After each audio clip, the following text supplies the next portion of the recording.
Oh, there it goes. There it goes. All right. Today is the June 18th LA Café event, and we're just getting started here with John Giarelli, who has written a book. It's called The Gay Boomer Story, a Gay Boomer Story, and it's a memoir of his life, and he mentions Antioch several times in the book itself. So, John, welcome. You want to just say a brief thing about two or three things about yourself? And the book? Sure. Well, we'll get into the book for sure. Okay. Well, actually, the back of the book has a brief description, but at first, I'll tell you a little bit about myself. I grew up in Connecticut and went to through a Catholic educational process as a youngster, and was on track for being a pretty conservative young Catholic boy going to Jesuit prep school, which is very enlightening. The Jesuits are wonderful teachers, and I was kept on that track and started college at Boston College, a Jesuit university, and slowly started realizing that I was a bit different than the what I like to say and what now may be considered somewhat prejudiced or sexist. I didn't fit in amongst the jock and cheerleader types at a large Catholic sports themed university, and I started searching for a better fit of a college that fit me better, and I started on the East Coast and slowly moved westward until I found the place that the campus that I walked onto and felt like I had found my true home. And so that started in the mid 76. I found Antioch in 76. I didn't start until fall of 77. I was there until the summer of 1980. And that turned out to be the 3.5 or 4 years of the most influential period of my life. The beginning. I like to say it was the start of my new life. Sure. What were you gonna say, Peter? Well, I was going to ask you, what did you major in while you were at Antioch?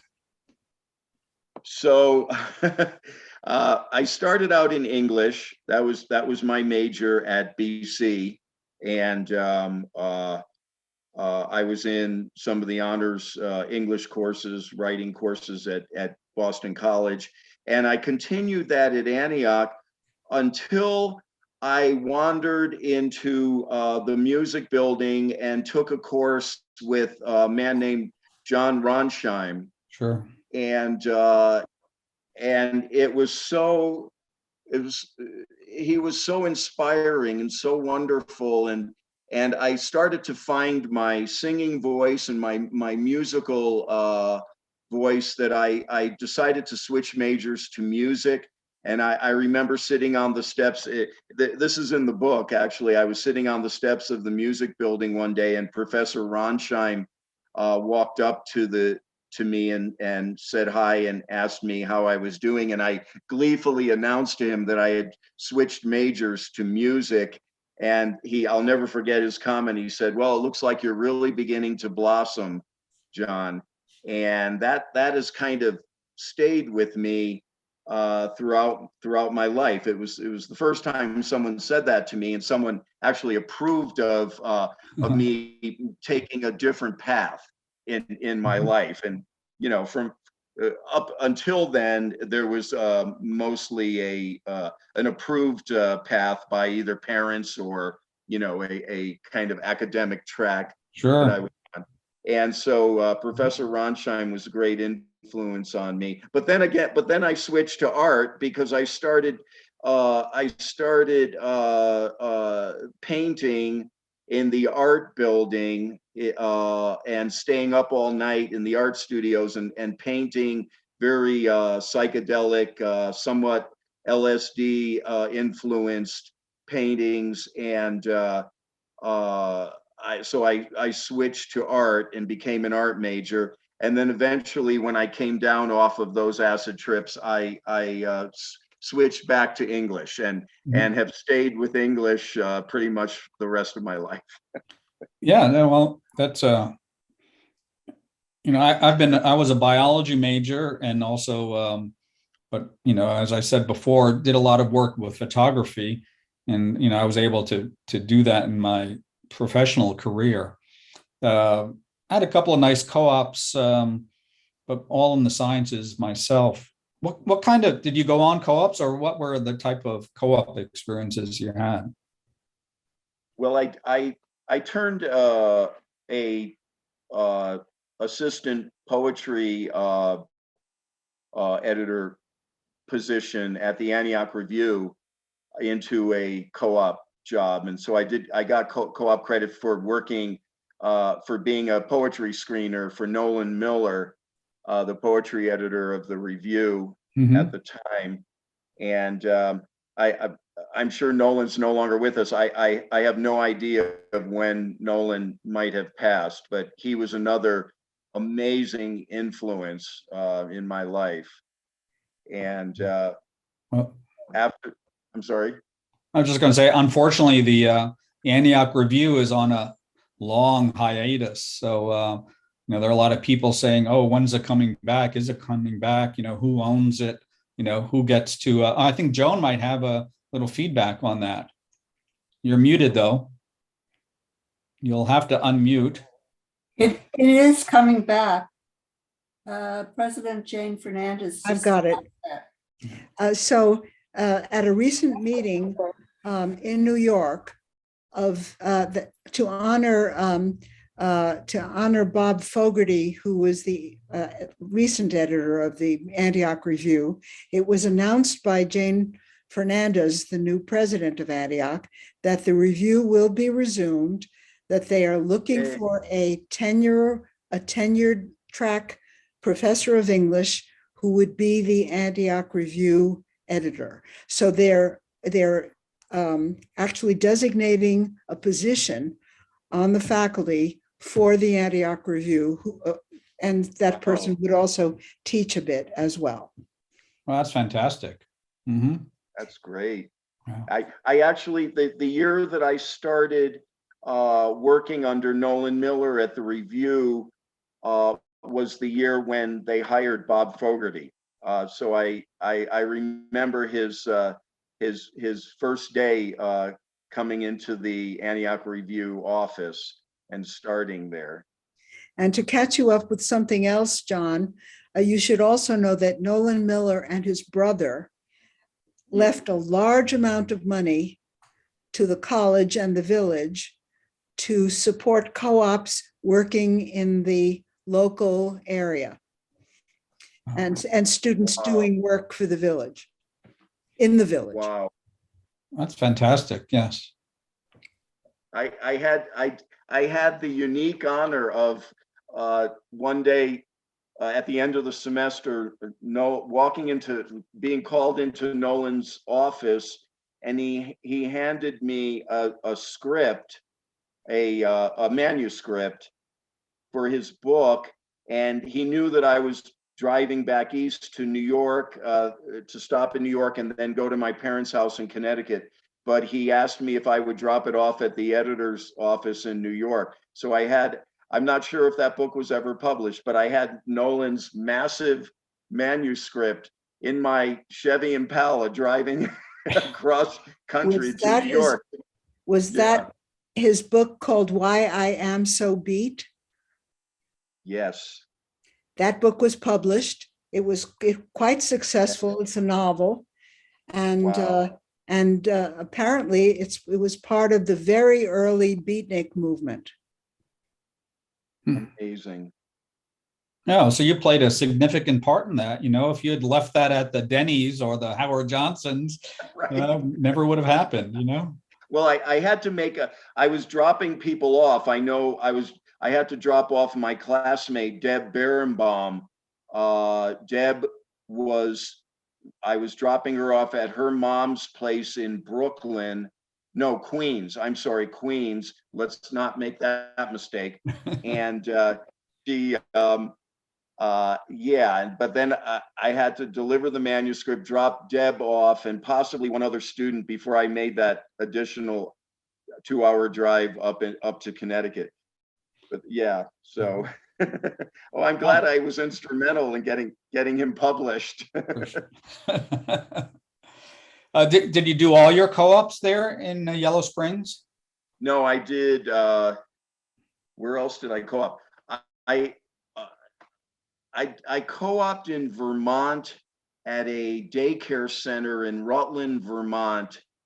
For some, I decided that I wanted to work with there was a daycare center co-op job, and I thought, well, I've always wanted to spend a winter in Vermont, and this is one way that I'll get to do it. That was probably my early yearnings for living in the mountains. Sure. Mm-hmm. And there was an opening, and I thought, well, I've never worked with children, so I'll do that. And they put me in the room full of 2-year-olds, which was an amazing experience. Mm-hmm.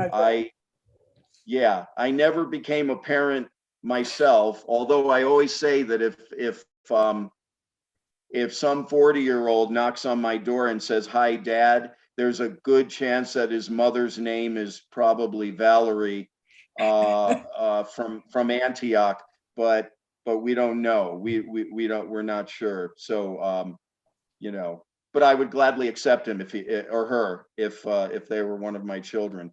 Mm. As long as they're self-sufficient and self-employed. But so I worked at a co-op job in Vermont, and then the owners of the daycare center were opening a bed and breakfast inn on the coast of Maine, and they were renovating an old house in Wells Beach, Maine. So I turned that into my next co-op. I followed them to Maine and opened a bed and breakfast inn. Mm-hmm. So my co-ops were not very, my co-editor at the Antioch Record, Laura Camozzi, Richard remembers Laura Camozzi. She was a very dedicated editor of the Antioch Record in like 78, 79, and I worked under her, and then I became the editor of the record. But Laura took co-op jobs like the one at the Washington Post. That was Mm-hmm. like the creme de la creme Sure. co-op job for journalists and English majors. And she took that one, and I didn't follow in her footsteps to do such, serious co-op jobs, and I probably should have. I didn't really take good advantage of I don't know if that's true. I think everybody comes back from every co-op a richer person for the experience, just for having to fend for yourself and be responsible for yourself. It's really probably one of the best features of the college is the and certainly the reason that I went there is for that opportunity. But so how do you go from the hills of Vermont and the coast of Maine to like the streets of San Francisco? That's such an interesting transition, and it's far beyond any of experiences I had, or probably many people on this call. When I graduated from Antioch, I followed Laura and a group of people to Washington, D.C., because I had no idea what to do for the rest of my life after Antioch. I mean, it's weird, but I had such a grounded, wonderful experience at Antioch, but then all of a sudden I was emancipated and not knowing really what to do with my life, and didn't seem to have a future. So I just moved to DC with a bunch of people and wound up living with another Antiochian, Rebecca Gwynn, who now runs a very established animal shelter in like the most prestigious or largest animal shelter in the Atlanta, Georgia area. But I wound up rooming with her in a house in the Adams Morgan section of DC with a couple hippies who were already living there, and I was sort of, flailing around in DC, and I wound up going into my usual gay watering hole in DuPont Circle, which was the gay neighborhood of DC at the time, and I met the love of my life. Just in short, long story short, I met the love of my life, and he was in DC. He was a political science professor already when I met him, and he was in DC to teach a short course at the Pentagon. And so I, spent a wonderful romantic week with him, and then he went back to Oklahoma, where he was teaching at the University of Oklahoma. But he had bigger plans. He was planning on moving to San Francisco to be in the middle of the peak of the gay liberation era in San Francisco. And I decided to follow him out there, and went out, and we wound up living in San Francisco and experiencing the post. It was a weird period because there was a lot of jubilation.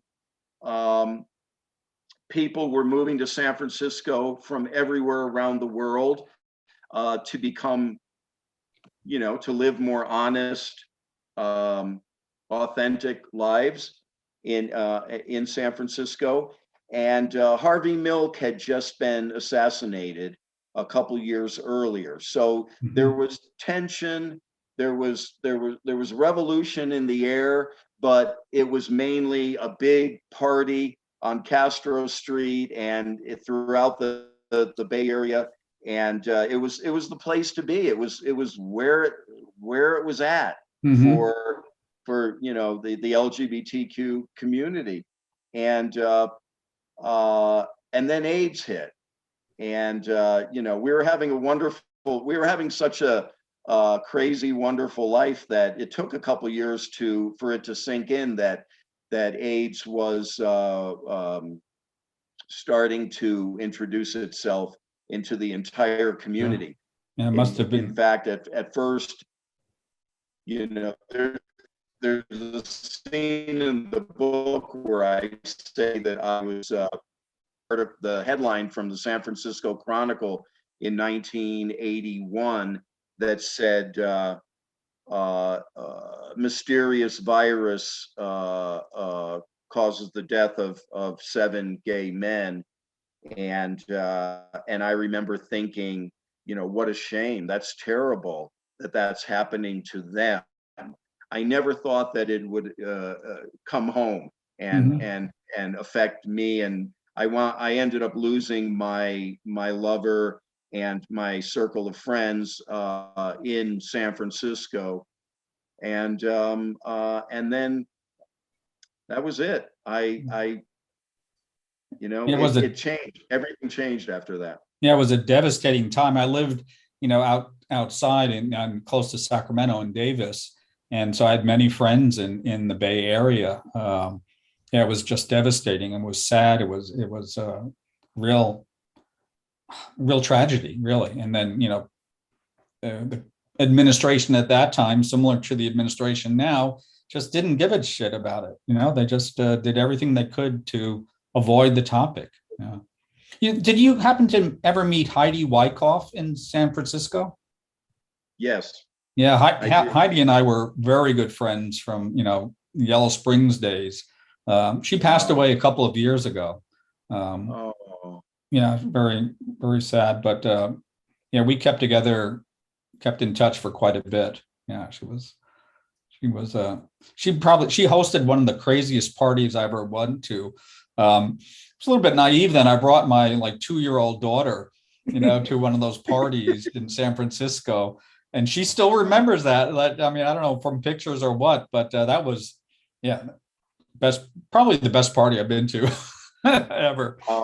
wow. That's good. Yeah, it was wonderful. We were living in the Haight-Ashbury, and there was, by 1980, there were still some vestiges of the Summer of Love in the 60s. There's some hippies still hanging on in San Mhm. Francisco, but for the most part, the hate was changing its character Right. from hippie to kind of punk rock, angry punk rockers. But it was still fun. San Francisco was a wonderful part of my life. So what the book does, it kind of follows me along through the past 6 full decades Mhm. of life, and what seemed to happen in each of those decades was that I was kind of landing in or searching for what I like to refer to as true home. And the book almost got that title, but I thought it was too cliche. But it kind of came down to, like, especially as a gay person, where is my true home, and do I belong here?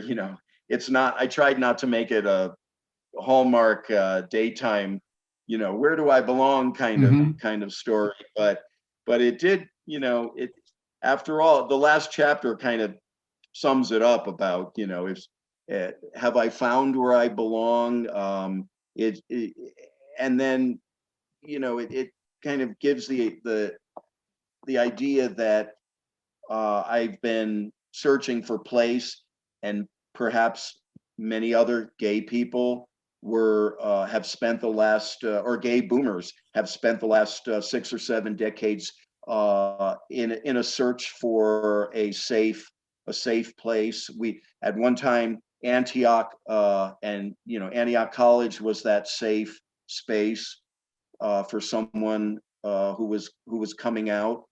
And when I arrived at Antioch, the older gay crowd at the Gay Center, and that's what it was called back then.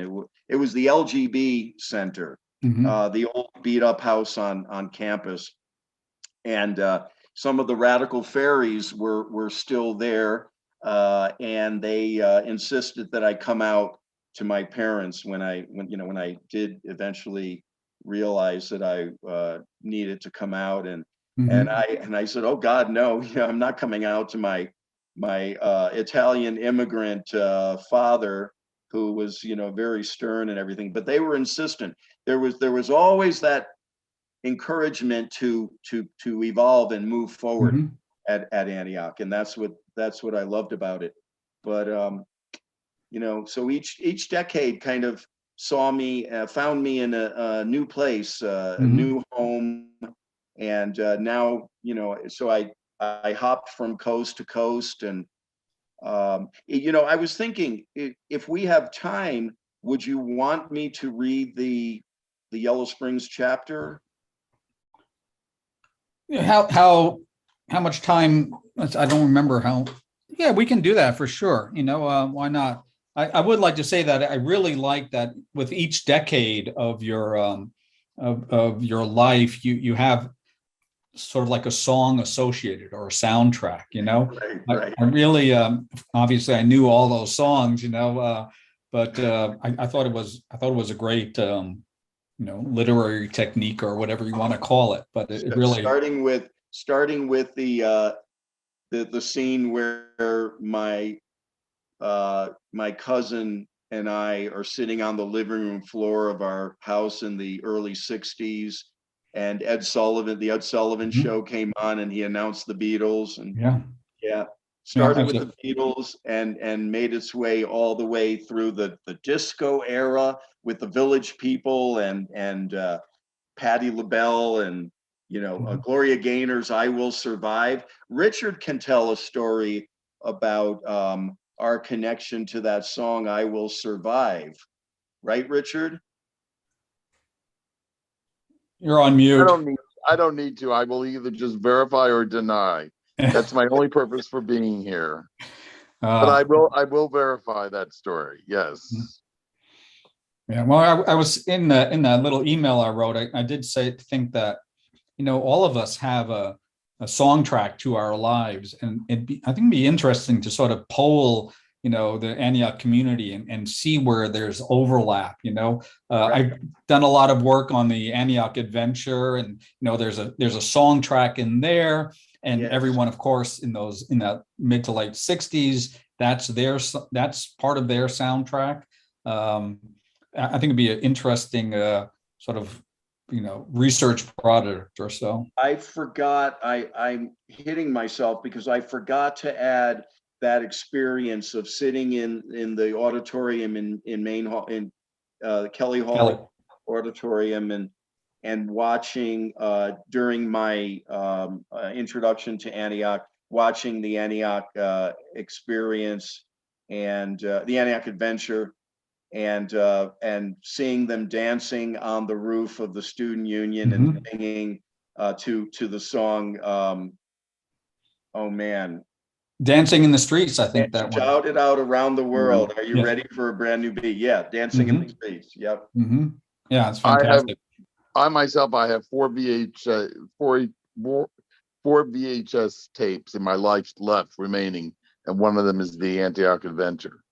Well, about in 2020 on the virtual reunion, there was a live panel discussion with Jessica Lipnick, John Draper, Richard Bosch.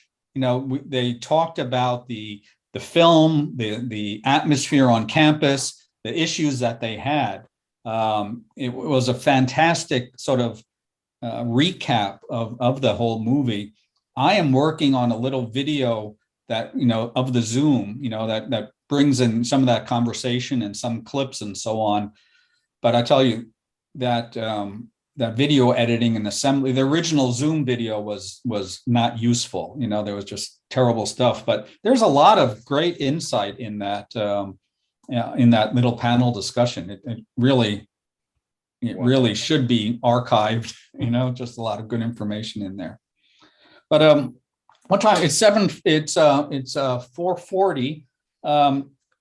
Yeah, why don't you find a section, John, from the book? I've got my copy right here. This doesn't work too good with the virtual background. There it is. So, did you self-publish? Is this a self-published book? Yes, on the site that what'd you say? We all love to hate. Oh yes, on Amazon. Yeah, I'm gonna do a second edition on. I think on.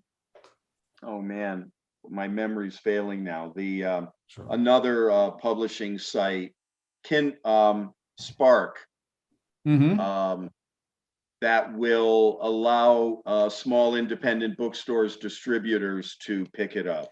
We had another author that we interviewed that had a self-published book, but then that book was taken up by a publishing house in New York that publishes, self-published books. They sort of give it a second life. So there are organizations like that out there. Oh, great. Okay. I can send you a link there after this. I contacted an independent bookstore in Riverside, out here, Riverside, California, called the Cellar Door Bookshop. And the owner got back to me and said that she would love. They have a decent LGBTQ section, and they do. I saw on their website that they do like a drag queen reading hour at the bookstore. So I thought I'd give it a shot. She got back to me and said, "I'd love to carry your book, but unfortunately our distributor won't carry it, won't pick it up because it's on Amazon." So Oh. Yeah, well, they are, yeah, like I say, the place we love to hate, that's too bad,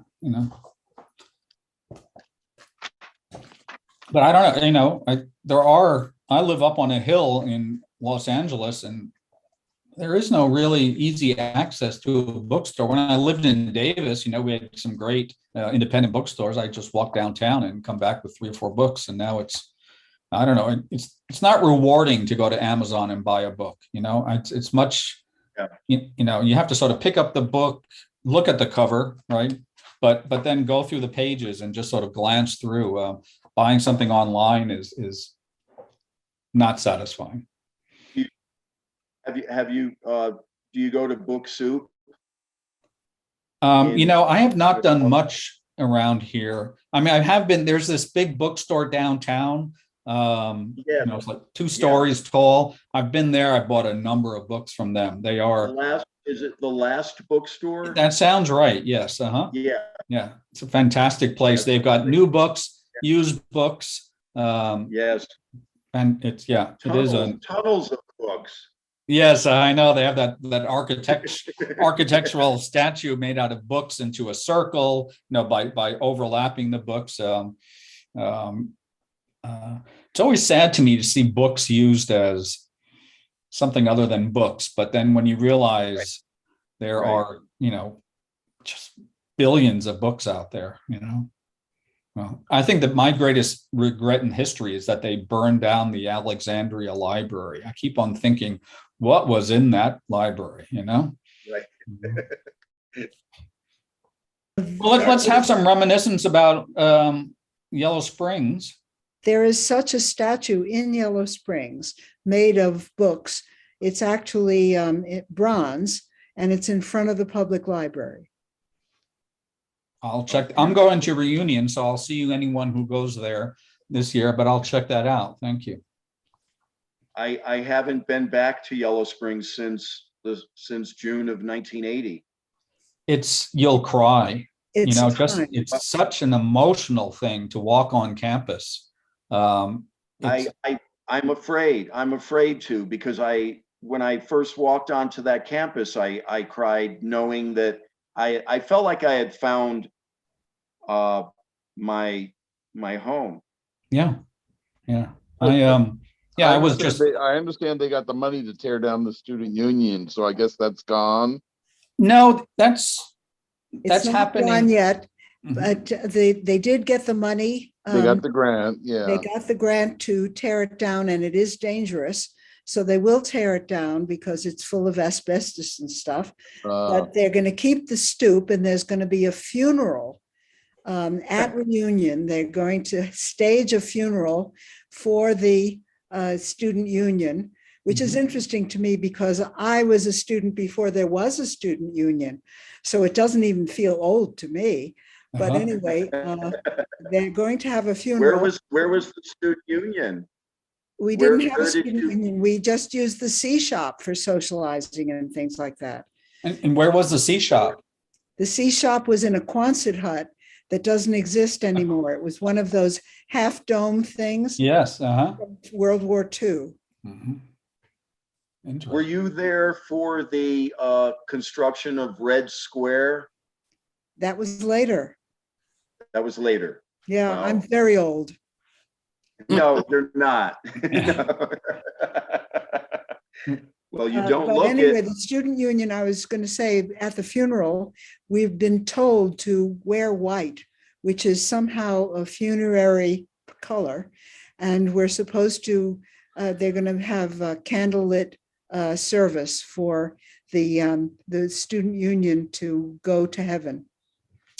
Well, I don't think it's going to heaven, but I think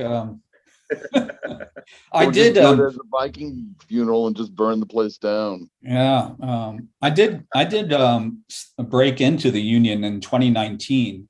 Actually, I didn't break in; the back door was open, and it's a mess inside. But I did go upstairs and went to the dark room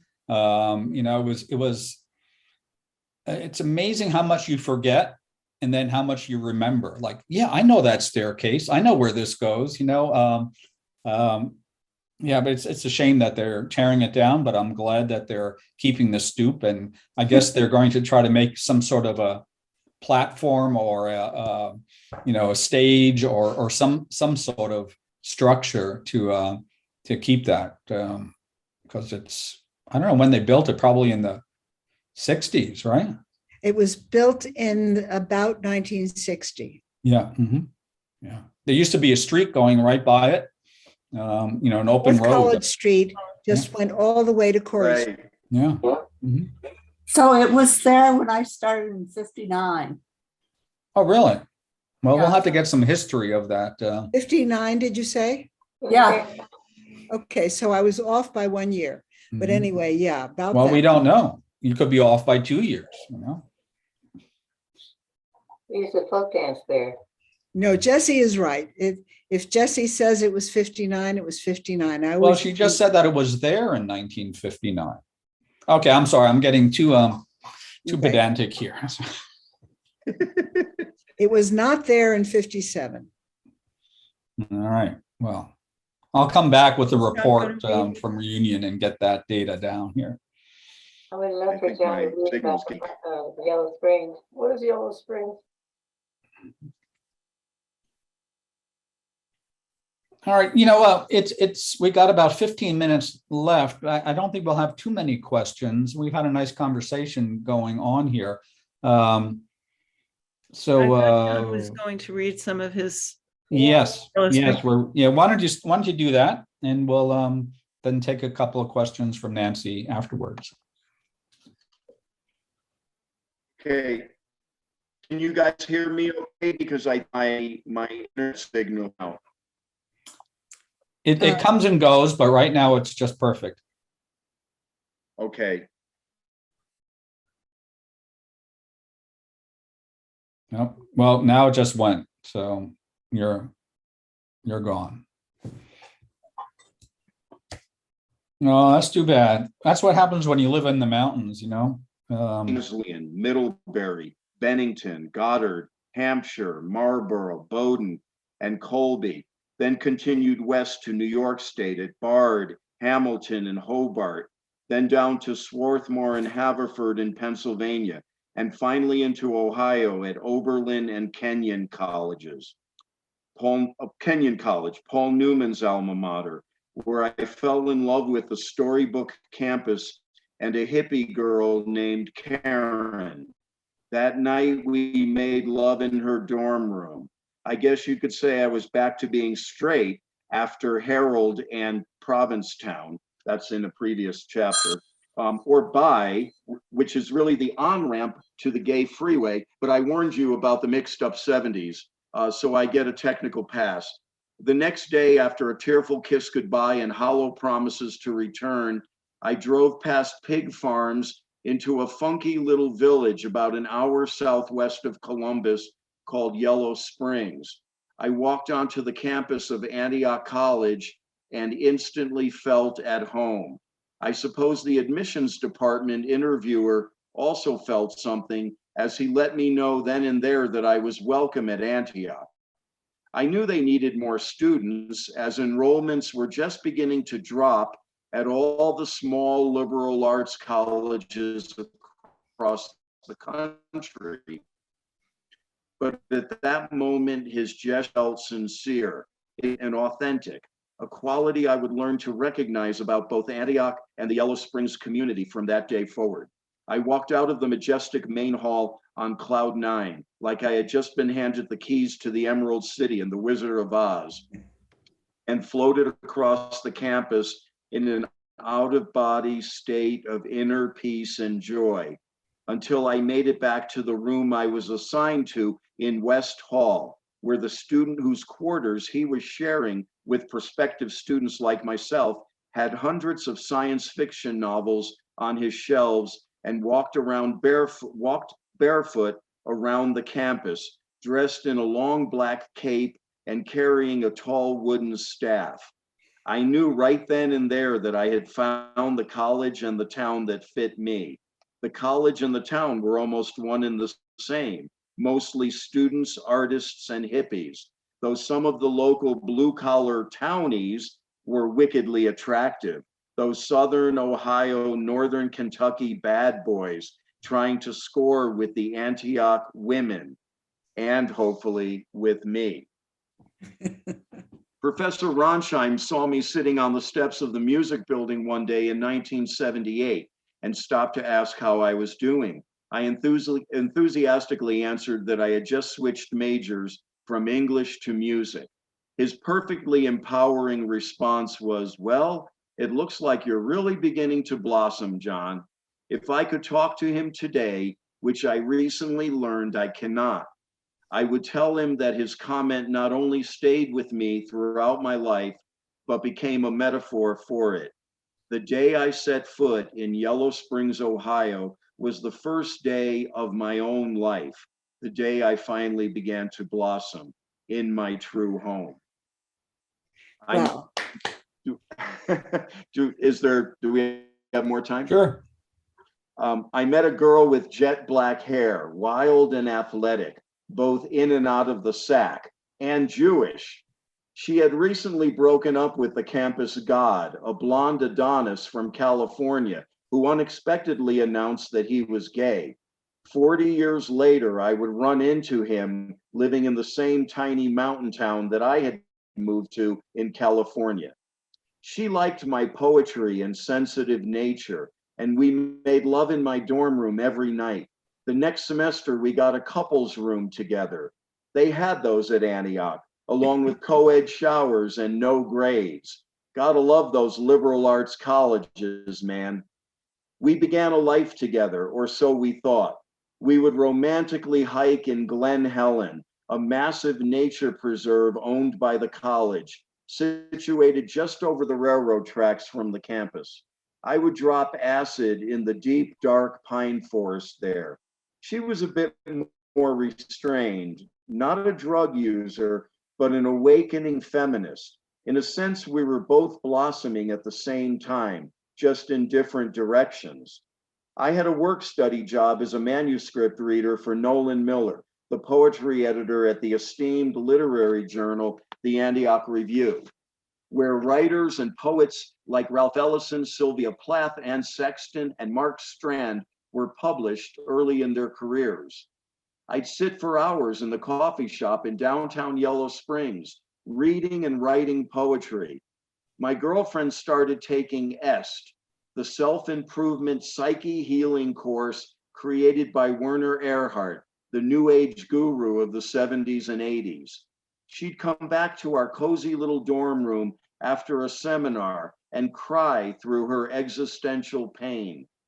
I would stay up all night in the art studios, as I had by then changed my major once again, painting through my own painful confusion on massive canvases while tripping on acid. In the early morning, I'd quietly return to our love nest with my latest abstract masterpiece in hand, the most memorable depicting that mysterious pine forest in the Glen, and hang it on the wall above our bed, just as she was waking. We would screw before class. One time she said I wasn't doing a good job orally down there. I tried to improve my technique, but I was blossoming, apparently back in the other direction again. You can sometimes lie to kick it, but you sure can't fool Mother Nature.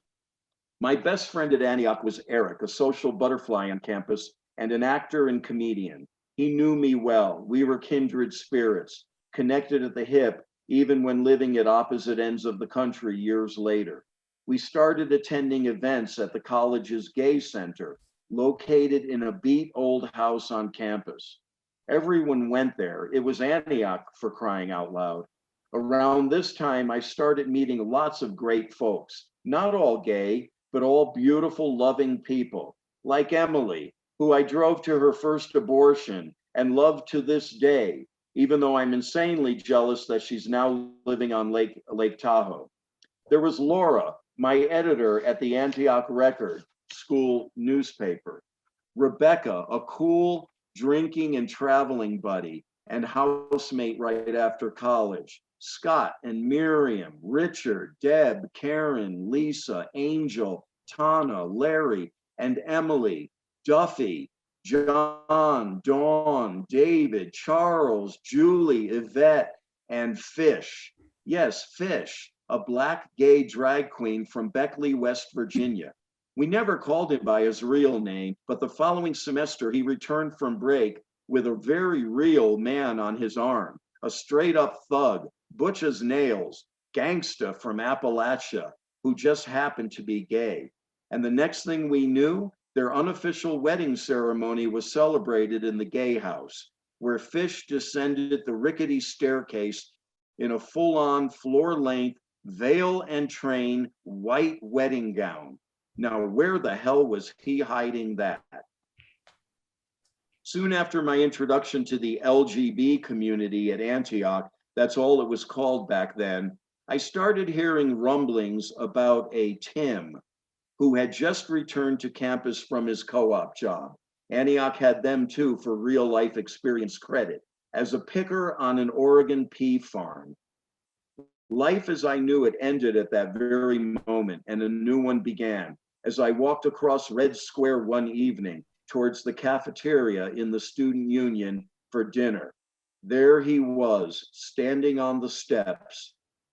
I knew this had to be Tim, 6 feet tall, lean, muscular, incredibly sexy, farm boy man.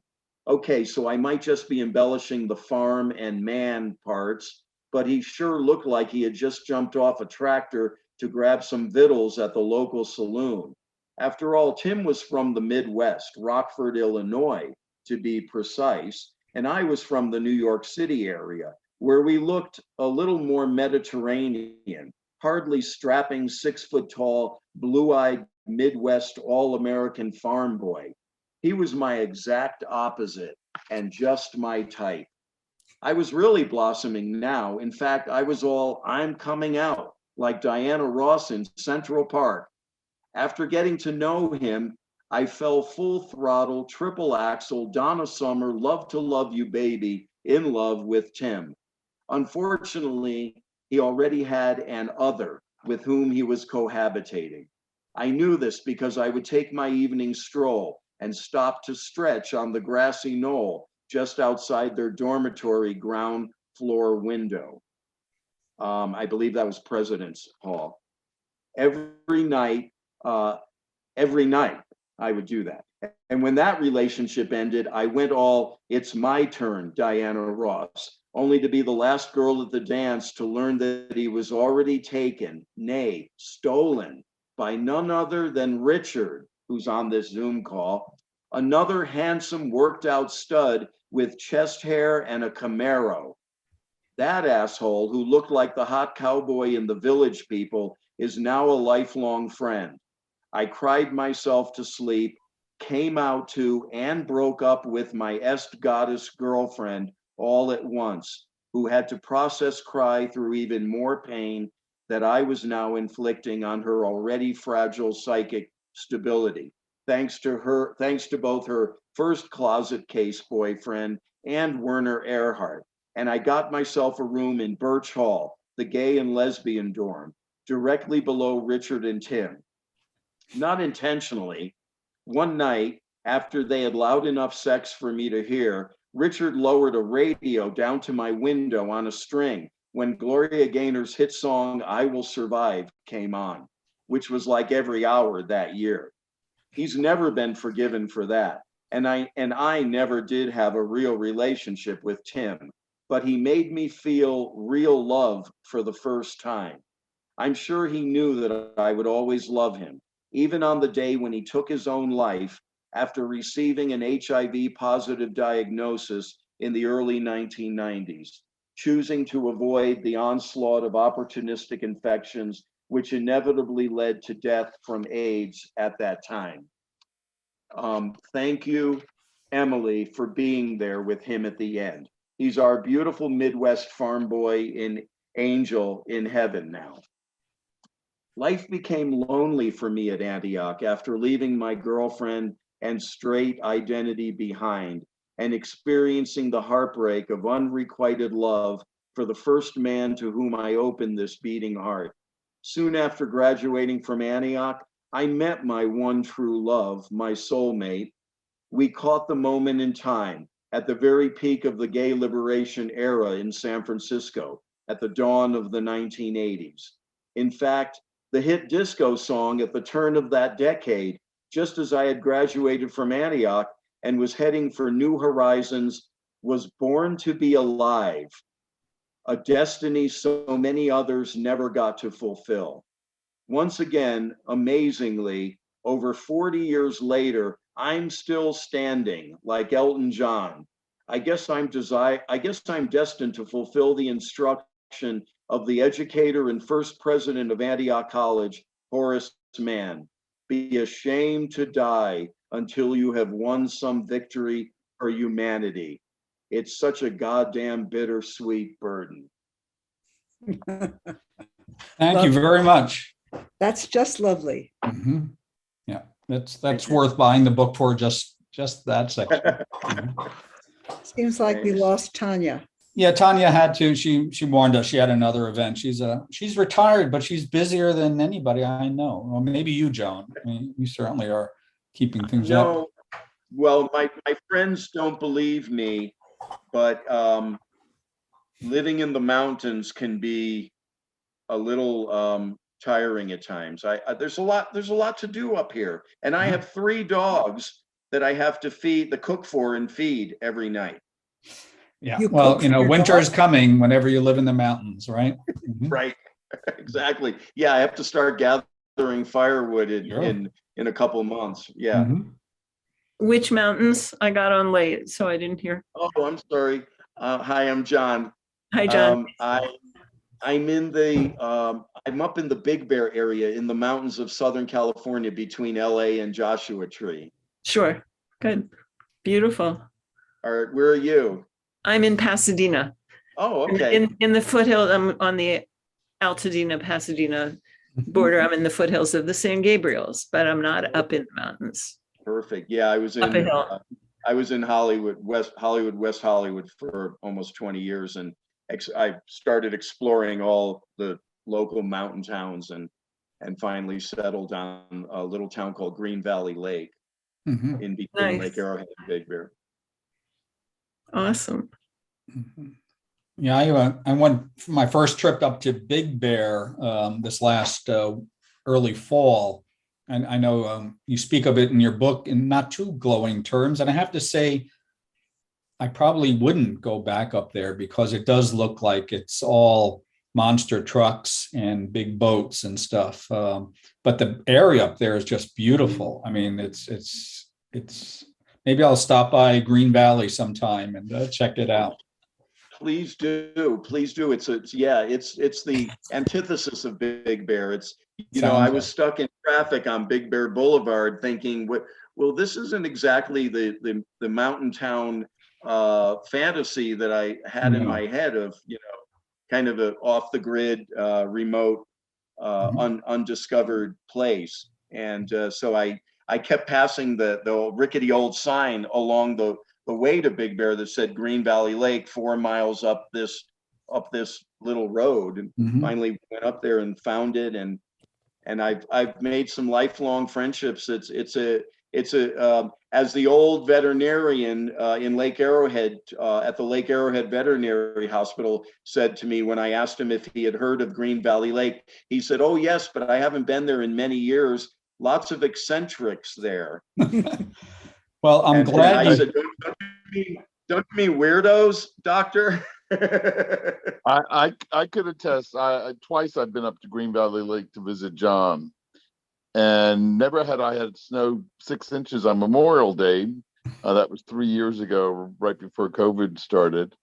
But it's a beautiful, beautiful place, and it's 7,200 feet up, and it's just beautiful.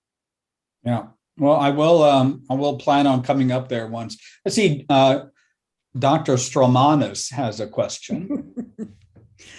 Yes, John, I wanted to ask you just on a personal level, after such an exotic and interesting love life, are you alone now, or do you have somebody in your life who's your partner or lover?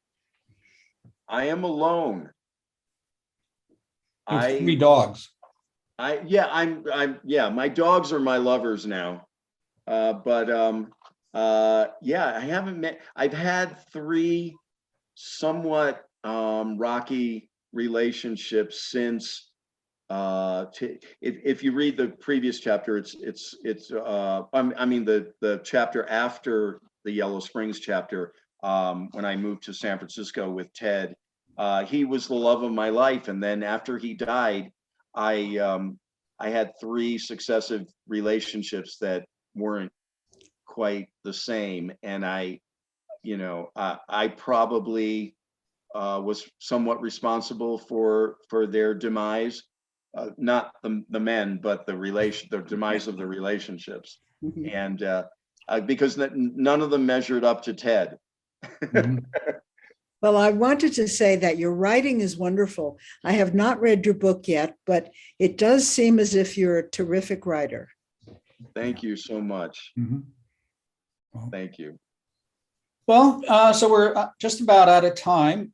Unless there's any more questions, I really thank John for taking the time and revealing his story in such a pleasant way. It was a great book, and I'm sure that people enjoyed hearing it and hearing about you. I'd like to also thank the crew out here. Jesse and Wendy and Joan and Tanya for helping put this together.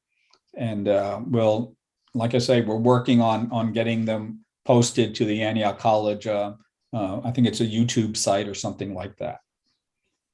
Well, thank you so much. And if any of you have, here's a shameless plug.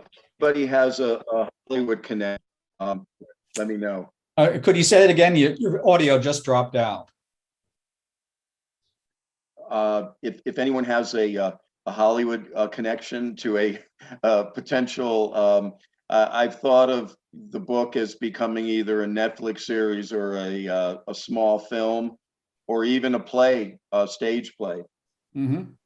Well, people have asked me if I had connections based on the calls I have here, but no, I'm sorry. I'm really, I have no connections, but I will forward you the name of that publisher that does republish works. So, and good luck getting them in bookstores. I don't know. And John, come to Reunion. I think it will be inspiring and you might meet somebody special. Mm-hmm. Is it, you mean the Zoom reunion? No, this year it's live and in person for a limited number. In Yellow Springs? Yes. Yellow Springs, and the number has not been reached. Mm-hmm. Not yet. You'll have to hold me up as I walk onto that campus. Yes. Well, I met somebody, Hope Nathan, who saw the distress I was in and consoled me. I really have to. She's now a good friend on Facebook. Yeah, if you're there, we'll walk on campus together. And you can go to the Glen and you can go to the Pine Forest and relive that part. Man. Yeah. Wow. Yeah. Well, yeah. I mean, bring your. I don't know, Joe. I don't know. Don't have a relapse there. Bring your. No relapse, because I wound up having a period of my life where there was a drug period and drug addiction period that I write about in the book, and thanks to Mother Nature up here in the mountains, who I like to think of as my higher power, plus a little help from the. No, dropped out on the internet. Sorry. Yeah. Yeah, we lost that last bit of audio about Mother Nature being, a cleanse and an inspiration, but Higher power. It is a higher power. And the reunion, just for your information, is July 14th to 17th. Mm-hmm. Okay, I'll write that down. hope to see you there. I would love to meet you in person. Sure. Is there still a bookstore? There's still more than one bookstore in Yellow Springs, right? Lots of bookstores. Yeah, maybe you can find a venue. Yellow Springs has the highest density of bookstores per population of any place in the world, I think. There are lots of bookstores in Yellow Springs. Mhm. Joan, which one would you recommend that to carry my book? Maybe Dark Star. Okay. I'll look them up. Yeah, I think it'd be a great book to have in Yellow Springs, I mean, it really speaks to so many people who are there, have been there, and just need some. I mean, your work is your book and your life is very inspiring, because it starts out, what I consider, dark, and then really, like you say, blossoms out into a great experience. So. All right. Okay. Thanks again for everybody. And we'll keep you posted. Okay. This was a great experience. Thank you. Pleasure. Thank you. Bye-bye. Bye, Richard. Bye.